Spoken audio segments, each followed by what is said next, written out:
Dünya күләмендә, илебез күләмендә 2 февраль Сталинград сугышында җиңүнең 80 еллыгын билгеләп үтелә. Инде бу сугышны без тарихтан укып беләбез. Бик иң зур һәм канкүреш сугышларның берсе ул 2 этапта бара. Соңгы 200 көне аеруча кан куйгыч һәм дәһшәтле сугыш көннәренең берсе була дип әйтергә кирәк.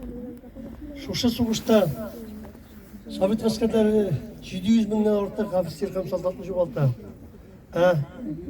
Немец канкүреш сугышта җиңеп чыгулар белән горурланырга тиешбез һәм аны һәрвакыт истә тотарга тиешбез. Җиңү безнең әтиләрнең, безнең бабайлар, әниләрнең поколениясе.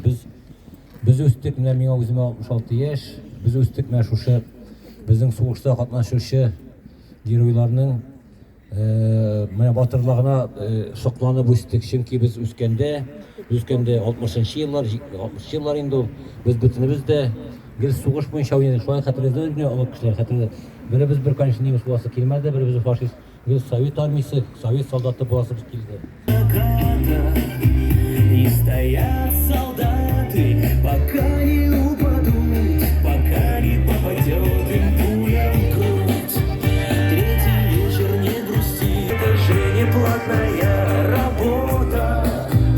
Пусть лишь дома помнят наши дети, как полегли в бою отцы и деды.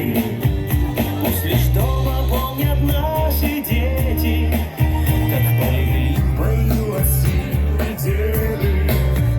Эх, пуля в грудь саней сейчас не надо. Он прожил всего 6 дней, это мало. Эх ты, пуля злая, не дожил пацан домой.